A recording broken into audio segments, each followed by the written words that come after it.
talking, Dave, you were talking about awards for valor. Can you kind of continue there? Yeah, Kathy, in the Revolutionary War and in all armies at that particular time, other than the French, there was really no system for recognizing valors. The way that it was recognized was by a brevet promotion. Okay. So rather than get something that you put on your chest, you got an increase in rank, which was an increase in pay. But at the end of the Revolutionary War, Congress behaved the way Congress has behaved throughout our history. They said the war's over, the devil with the Army, we're not going to fund them anymore. And so General Washington was faced with a dilemma. He had the people worthy of recognition, and he had no mechanism for recognizing them. So he invented what was called the Badge of Merit. Okay. And the Badge of Merit was a cloth Purple Heart that was worn on the left breast that had in gold letters the word merit on it. And so that was the way that he was able to recognize the people who had committed acts of valor or were noted for their particular devotion to their duties. Absolutely. Okay, and so that's the way that the Purple Heart was initiated. It fell into disuse afterwards, and then, as you noted, in 1932, it was authorized as the medal that we know of today. Great. It is a purple ribbon bordered by white that has a heart-shaped medallion in purple with the profile of George Washington on it. Oh my goodness. And like I say, this is the award that is earned by those who have borne great suffering. Hurt. Now there's been a recent change to the awarding regulation because of the different weapons that the people in the War of Terror are facing. And so in order to recognize those that have been damaged by traumatic brain injuries or PTSD as a result of an encounter with an explosive device that may not have broken the skin, but has injured the brain or seriously caused damage to the individuals involved. The award for the Purple Heart was changed so that if you were unconscious for at least 10 minutes and a doctor had put you on limited duty for 72 hours or more, you can now be awarded the Purple Heart for that injury even though you did not bleed. Oh, I see. Okay, so there have been some changes, but now is a different kind of, is there a gun to symbolize that you were combat wounded, or is it a different, how do you differentiate that you got wounded on the battlefield?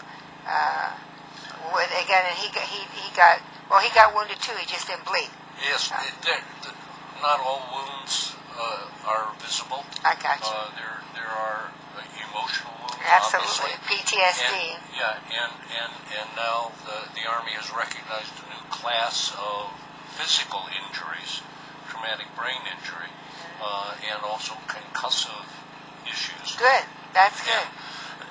Excuse me, and so the Army has recognized the invisible wounds, physical I as think well that's as terrific. Yes, and it is, and it's entirely appropriate based on the threat that current service members are facing. Absolutely. So it's an entirely appropriate adjustment. And there's some veterans in the past that like you say, you can't see the wound.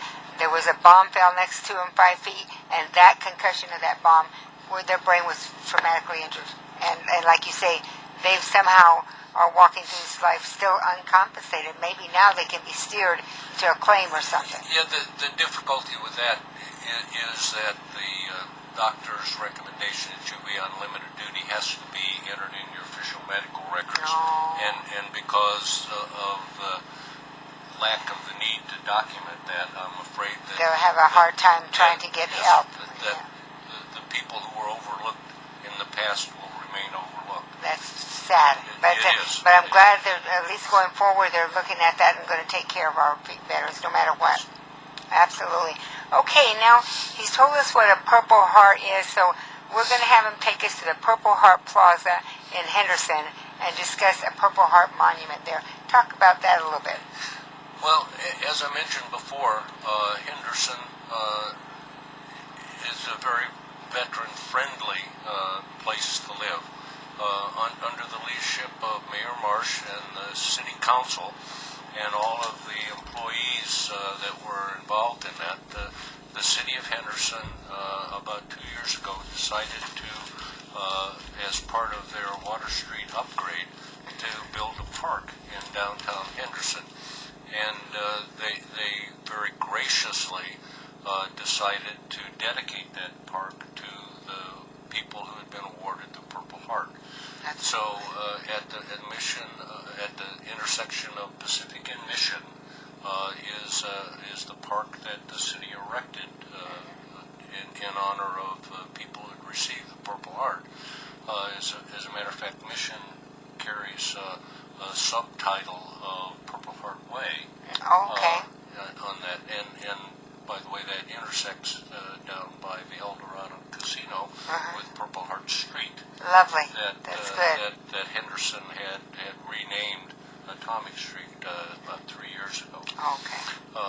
And so the plaza holds the typical, the standard Purple Heart monument of red granite that has a picture of the medallion on one side, surrounded by the words "Combat Wounded Veteran." And it's red granite for blood to depict the blood loss shed. Yeah. Yes. And there's a little poem on the right that says, "All veterans having shed their blood, hope for peace in the future." And there are little relaxation areas to the left and right of the monument. And lilac trees hanging. Yeah, and all of the vegetation that is planted around the park blooms in purple. Yeah. And there are two flagpoles. The taller flagpole holds the American flag and the Prisoner of War Missing in Action flag. The shorter flagpole holds the Purple Heart flag. Beautiful. And so it's really quite an attractive place. And if Mission and Pacific is not an intersection that people are aware of, it's just down the street north from the Emerald Isle Casino, and also just north of Wells Fargo, Right. Water Street. That's what I used as the point every time I go. If I'm off a little bit, I think Wells Fargo, I've kind of said the two. Right. Well, Wells Fargo might not want me to say this, but if you miss the turn on Pacific, you can just go into Wells Fargo parking lot, and you'll drive to the back of the park. Absolutely. And so it really is quite nice, and everybody in the chapter is most appreciative of the leadership in Henderson that made that decision, and the staff workers, the architects, planners, and executors that followed through on that vision. And so the city of Henderson has been most gracious and most wonderful in the establishment of the park. Absolutely. But in talking to the park, we have to kind of make a distinction. The park itself is dedicated to people who've been awarded the Purple Heart. But in front of the monument, there's a series of paving stones that can be engraved. And that part of the park is not restricted to Purple Heart recipients. That is a recognition park. Great. And that is a recognition park for all veterans. Wow. And so the two things that we need to emphasize so that people really understand the purpose of those pavers is that, number one, you don't need to have a Purple Heart in order to Recognize the veteran. Yeah, in order to have a paver engraved as you want. And the second thing is it's not a memorial plaza, it is a recognition plaza, so you don't have to be dead. We need this clarification. Let me tell you, I met Mr. Hugus this morning at a Purple Heart chapter meeting, and he clarified this for me because I thought these people were already in heaven, but Yeah, well, and Kathy was kind enough before this program to go to the Purple Heart Plaza and do a little video that's posted on her website. You ought to look at it. And it's interesting, as she was describing the pavers there, she read my paver. So I'm really glad that you don't have to be dead to have a paver there. But it is important for people to understand that part of the park is designed to recognize and appreciate the service of all veterans, men, women, groups, anything. Wells Fargo has a brick there that just says, "Thank you to those who have served our country." Wells Fargo. Great. The Nevada Department of Veteran Services, by the direction of Kat Miller, their director, has bought a paver for the Nevadans who are lost in every major conflict from the Civil War to the present.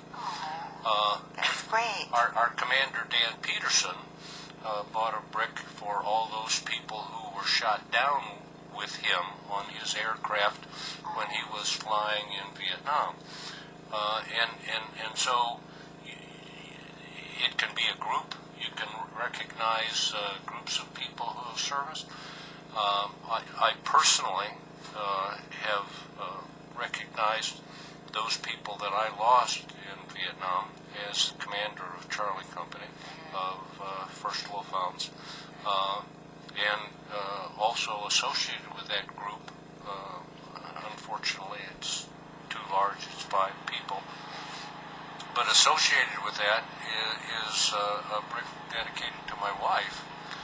She wouldn't let me use her name, so the brick reads, "To all Army wives, thank you for your service."